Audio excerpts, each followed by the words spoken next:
আল্লাহ তাআলা বলতেছে, বান্দা আমি তোমাকে এমন একটা কলব দান করলাম যে কলবটা পাইয়া খালি গুনাহ করলা। একটা গুনাহ করছো, কলবের ভিতরে দাগ লাগা গেছে। আর একটা গুনাহ করছো, কলবের ভিতরে দাগ লাগা গেছে।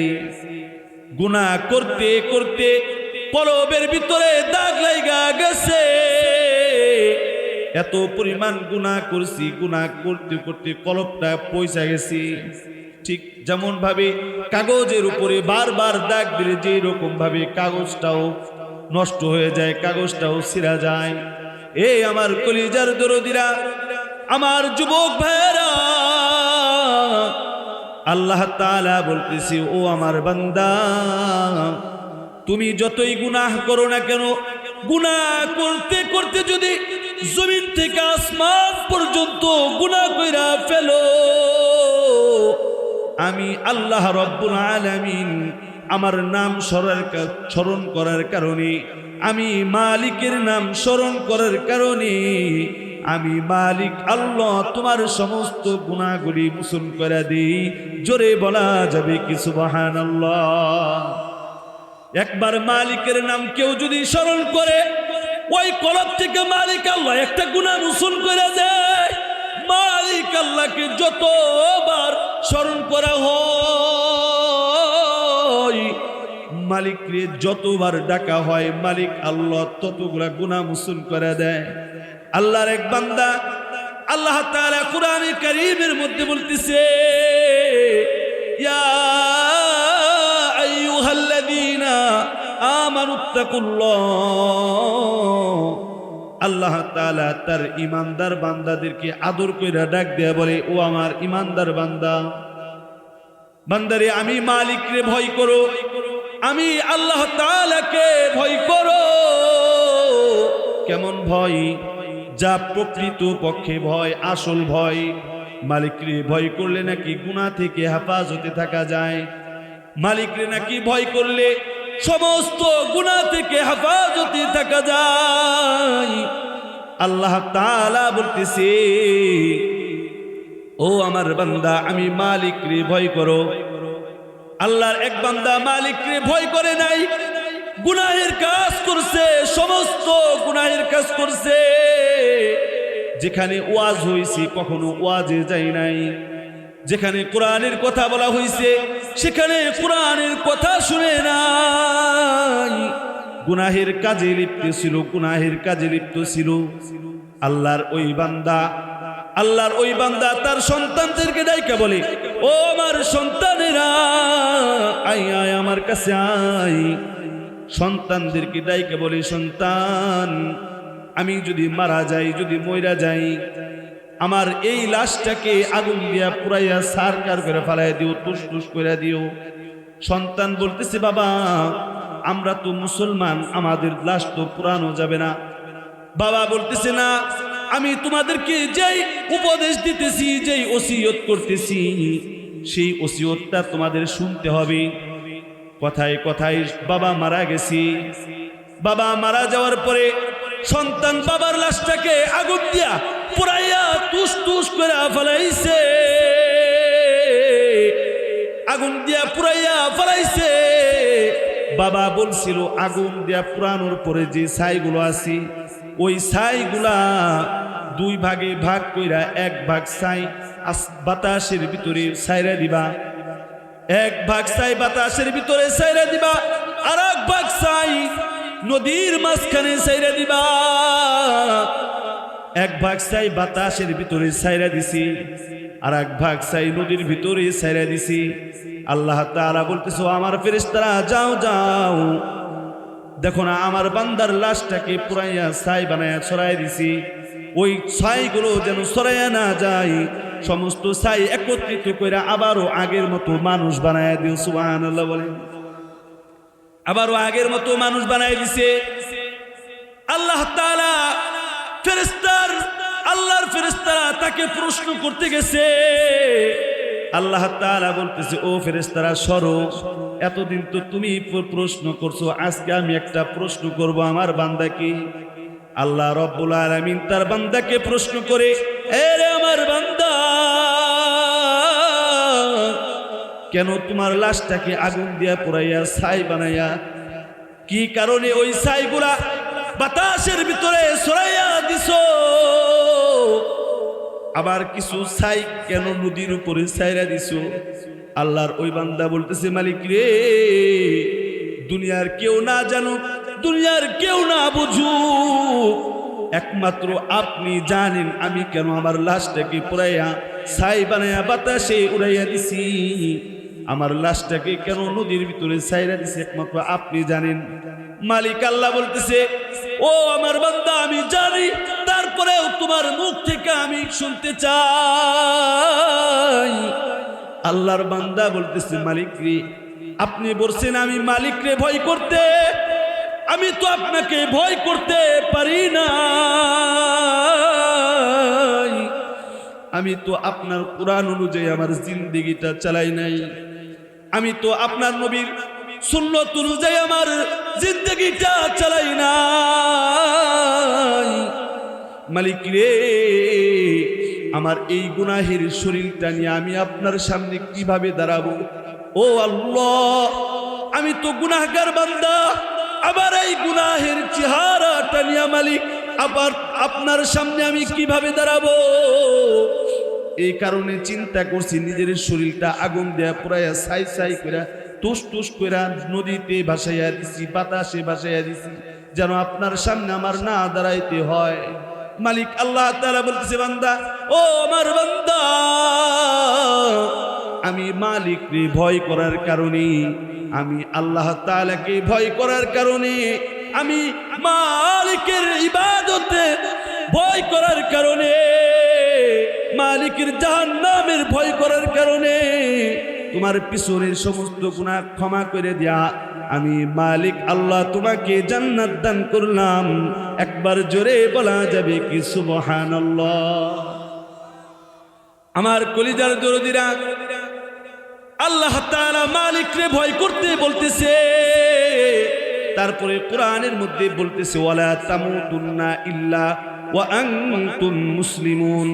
আল্লাহ তাআলা বলতেছে, ও আমার বান্দা, মুসলমান না হইয়া কিন্তু কবরে আইসো না।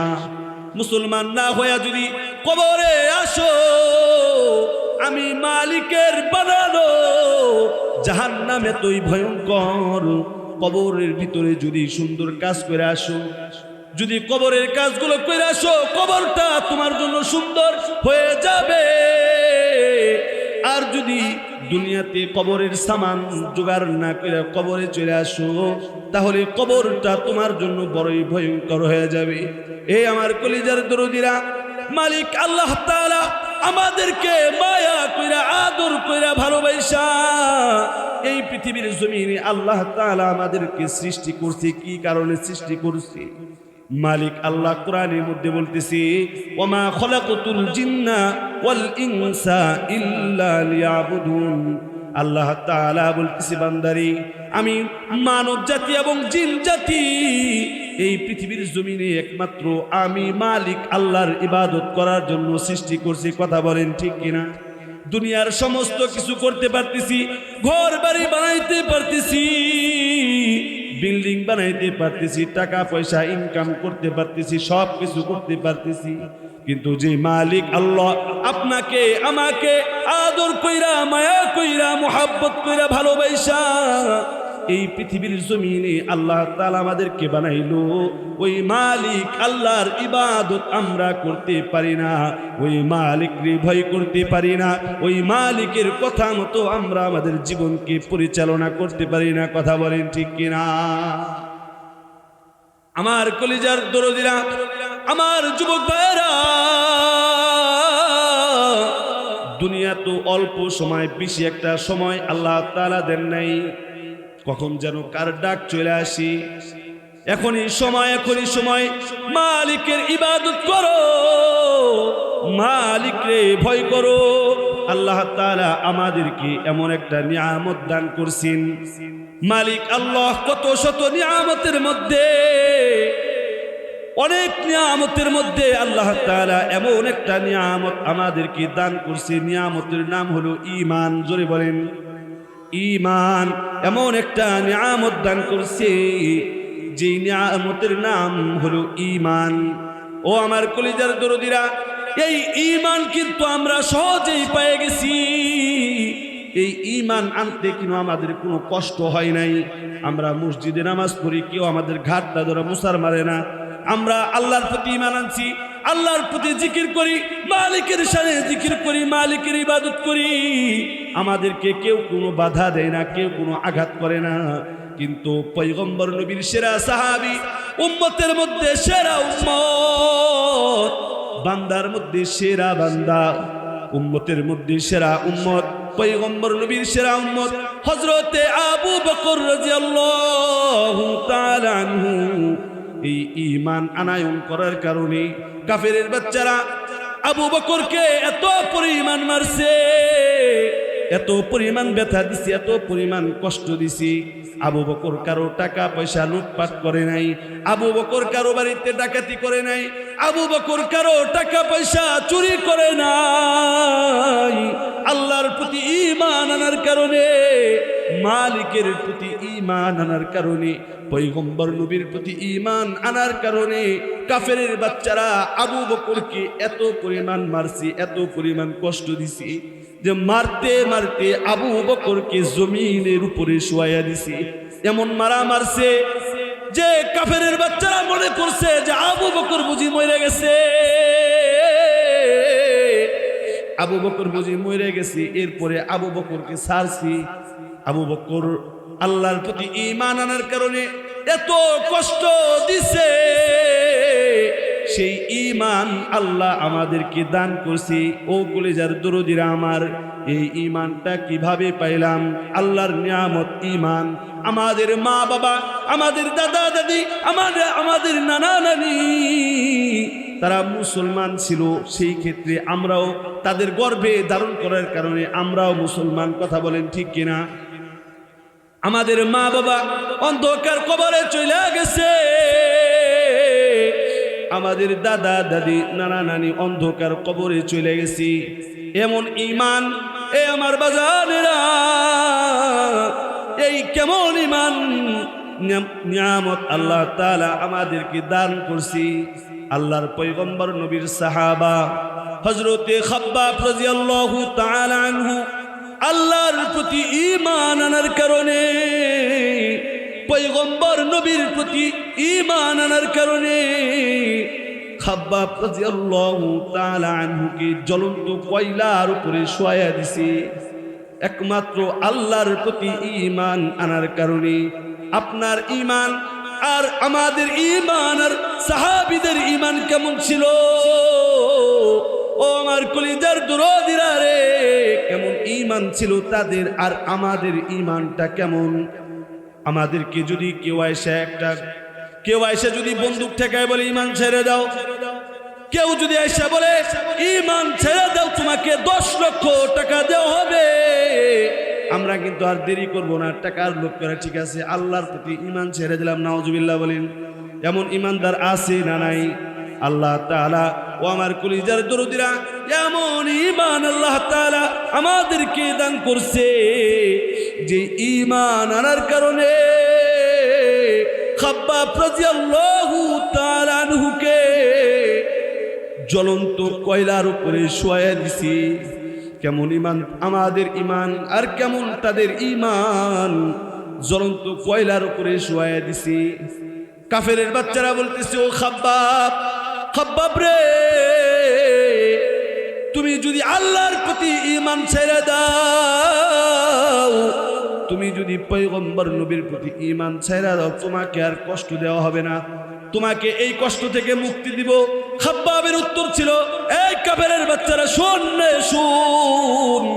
ঈমান আল্লাহর প্রতি আনছি, পয়গম্বর নবীর প্রতি ঈমান আনছি, শরীরের এক ফোঁটা রক্ত থাকা অবস্থায় ঈমান ছাড়া হব না, ঈমান ছাড়া হব না। ওই যে কোরআনের ভিতরে বলছি, ওয়ালা তামুতুন্না ইল্লা ওয়া আনতুম মুসলিমুন, তোমরা বেঈমান হয়ে কিন্তু কবরে আইসো না। কবরের আযাব যে বড়ই ভয়ঙ্কর, কবরের আযাব বড়ই ভয়ঙ্কর। আমার কলিজার দরদিরা, আমরা যদি মালিকের কথা অনুযায়ী চলি, কোরআন অনুযায়ী চলি, তাহলে এই মালিক আমাদেরকে কবরের ভিতরে সুন্দর ব্যবহার করবে। আর যদি আমাদের চলাফেরা কোরআনের বহির্ভূত হয়ে যায়, আমাদের চলাফেরা যদি রাসূলের সুন্নতের বিরোধিতা হয়ে যায়, তাহলে আমাদের কবরের ভিতরে কিন্তু বড়ই আযাব হবে। কথা বলেন ঠিক কিনা? কবরের শাস্তি কেমন হবে? ডান পাশের মাটিগুলা পাজরে হারে এমন ভাবে চাপ দিবে যে ডান পাশের হাড়গুলা বাম পাশে চলে আসবে, আবার বাম পাশের মাটিগুলা পাজরের হাড়গুলো এমন ভাবে চাপ দিবে যে বাম পাশের হাড়গুলো ডান পাশে চলে আসবে। বাজান রে, আমার কলিজার দরদিরা, ইমান ইমান ইমান হারা হইও না। ইমান না আইনা কিন্তু কবরে যাওয়া যাবে না, বেঈমান হয়ে কিন্তু কবরে যাওয়া যাবে না। আমার কলিজার দরদিরা, আমাদের মা বাবা এই অন্ধকার কবরে শুয়েছে, জানি না কার যেন মা এই পৃথিবীর জমিনে নাই, যেই মায়ের গর্ভে ধারণ কইরা মালিকের নিয়ামত ইমানটা পাইলাম, যেই মায়ের গর্ভে জন্ম হইয়া, যেই মায়ের কাছে বড় হইয়া মুসলমানের ইসলাম বুঝলাম। আমার কলিজার দরদিরা, ওই মা বাবা অন্ধকার কবরে শুয়ে আছে। এখানে এমন কেউ আছে যে মাও নাই বাবাও নাই, এমন কেউ আছে? একটু হাত উঁচু করে দেখাই। মা নাই বাবা নাই এমন? আহারে, আমাদের অনেকেরই মাই পৃথিবীর জমিন থেকে চলে গেছে। আমাদের মা বাবা অন্ধকার কবরে চলে গেছে, পাশেই কবর। সকলে আন্দাজ করতে পারতেছি, মালিক রে, যেই মানুষগুলা আমাদেরকে দুনিয়াতে আসার জন্য কত কষ্ট করলো, মালিক রে, তাদের কবরকে আপনি জান্নাত দান করেন। সকলে বলেন আমিন। আমার কলিজার দরদিরা, হে আমার বাজানেরা, এই ঈমান আনার কারণে হযরতে বেলাল রাদিয়াল্লাহু তাআলা আনহু আল্লাহকে ডাকার কারণে, আল্লাহকে স্মরণ করার কারণে বেলাল রাদিয়াল্লাহু তাআলা আনহু জিহ্বার ভিতরে পেরেক গাইরা দিছে, যেন মালিকের নামটা স্মরণ না করতে হয়, যেন মালিকের নামটা উচ্চারণ না করতে পারি। বেলাল রাদিয়াল্লাহু তাআলা আনহুকে বলতেছে, ও বেলাল, বেলাল রে, তুমি যদি আল্লাহ তাআলাকে ভুলে যাও, তুমি যদি মালিক রে ভুলে যাও, তাহলে তোমাকে এই কষ্টগুলো আর দেওয়া হবে না, তোমার উপরে আর জুলুম করা হবে না। বেলাল রাদিয়াল্লাহু তাআলা আনহু ইশারার মধ্যে বলে, ও কাফেরের বাচ্চারা শুনো, আমি মালিকের উপরে ঈমান আনছি, যেই পয়গম্বর নবীর প্রতি ঈমান আনছি, ওই ঈমান আমি ছাড়তে রাজি না, আমি বেঈমান হইয়া কবরে যাইতে রাজি না। আমি যেই মালিকের প্রতি ঈমান আনছি, ওই মালিকের প্রতি ঈমান ছাড়তে রাজি না। কাফেরের বাচ্চারা বেলালকে এত পরিমাণ কষ্ট দিছে, এত পরিমাণ ব্যথা দিছে যে বেলালকে উত্তপ্ত বালুর উপরে শোয়া দিছে।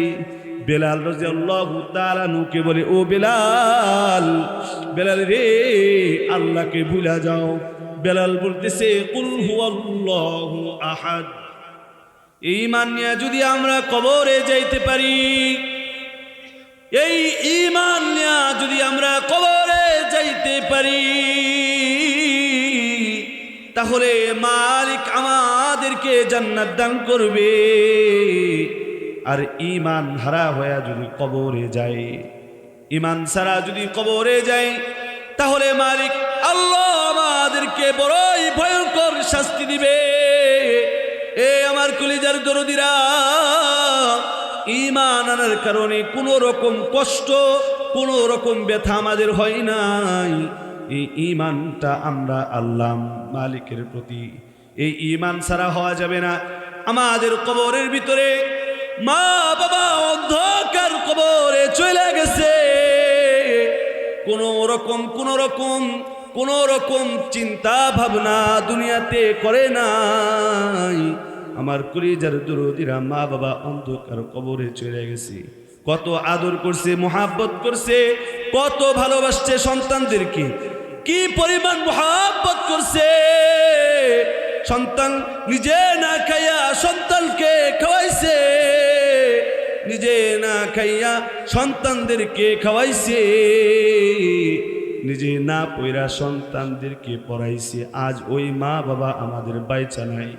আমাদের অনেক আত্মীয় স্বজন অন্ধকার কবরে চলে গেছে, মা বাবা অন্ধকার কবরে চলে গেছে। আমাদের কথা ঠিকই শুনতেছে। এ আমার কলিজার দরদিরা রে, ইমানদারদের গুণ হইল পাঁচটা। কয়টা? মুমিনদের গুণ কয়টা? পাঁচটা। মুমিনদের বৈশিষ্ট্য হলো পাঁচটা।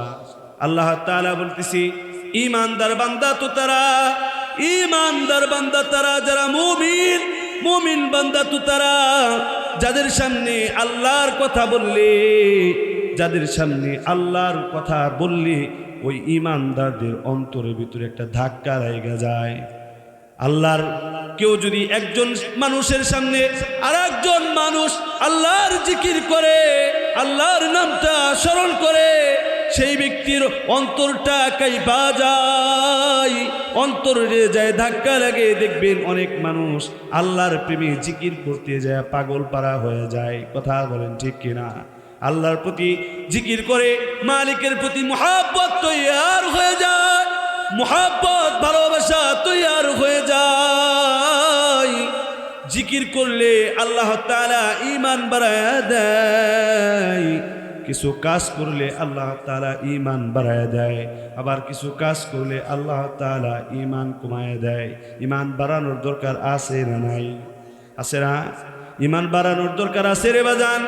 আল্লাহ তাআলা বলতেছে, আমার কোনো বান্দা যদি আমি মালিকের শানে জিকির করে, আমি মালিকের প্রেমে জিকির করে, আমি আল্লাহ তাআলা তার ঈমান বাড়ায় দেই। আল্লাহ তাআলা বলতেছে, ইন্নামাল মুমিনুনা আল্লাযীনা ইযা যুকিরাল্লাহ ওয়াজিলাত কুলুবুহুম ওয়া ইযা তুলিয়াত আলাইহিম আয়াতুহু যাদাতুহুম ঈমানা। আল্লাহ তাআলা তারপরে বলতেছি, বেশি বেশি কোরআন তেলাওয়াত করো, বেশি বেশি কোরআন তেলাওয়াত শুনো, যাদাতহুম ঈমানা। আল্লাহ তাআলা ঈমান বাড়াইয়া দেয়। কোরআন তেলাওয়াত করলে, কোরআন তেলাওয়াত শুনলে আল্লাহ তাআলা ঈমান বাড়াইয়া দেয়। তারপরে আল্লাহ তাআলা বলতেছি, ওয়া আলা রাব্বিহিম ইয়াতাওয়াক্কালুন। তারপরে আল্লাহ তাআলা বলে, একমাত্র আল্লাহর প্রতি তাওয়াক্কুল রাখতে হবে, একমাত্র আল্লাহ তাআলার প্রতি বিশ্বাস রাখতে হবে। কথা বলেন ঠিক কিনা? তারপরে 4 নম্বরে আল্লাহ তাআলা বলতেছি, আল্লাযীনা ইউকিমুনাস সালাত। আল্লাহ তাআলা বলতেছে, ও আমার বান্দা, যারা আমি মালিকের ইবাদত নামাজ কায়েম করে, আমি আল্লাহ তাআলা তার ঈমান বাড়ায়া দেই। তারপরে আল্লাহ তাআলা বলতেছে, ওয়া আলা রাব্বিহিম আল্লাযীনা ইউকিমুনাস সালাহ ওয়া মিম্মা রাযাকনাহুম ইউনফিকুন। আল্লাহ তাআলা তারপরে বলতেছে, সাধ্য অনুযায়ী দান সদকা করা। আমরা এমন একটা স্থানে বসছি, এমন একটা স্থানে আইছি যেখানে আমাদের শেষ সময়, যেখানে আমাদের শেষ স্থান, এখানে আমাদের আসতে হবে। কথা বলেন ঠিক কিনা? এখানে সবারই আসতে হবে, এখানে আমাদের আসতে হবে। আসার আগে, এই কবরে আসার আগে আমরা যদি মালিকের প্রতি, মালিকের কোরআন অনুযায়ী চলতে পারি, আল্লাহর কোরআন অনুযায়ী, নবীর সুন্নত অনুযায়ী চলতে পারি, তাহলে মালিক আল্লাহ আমাদেরকে কবরটা সুন্দর করে দিবে, মালিকের বানানো জান্নাতে আমাদেরকে দিবে। কথা বলেন ঠিক কিনা? আমরা জান্নাতে যেতে রাজি আছি তো ইনশাআল্লাহ? আসি না ইনশাআল্লাহ? আল্লাহ তাআলা কবুল করুন, সকলে বলি আমিন।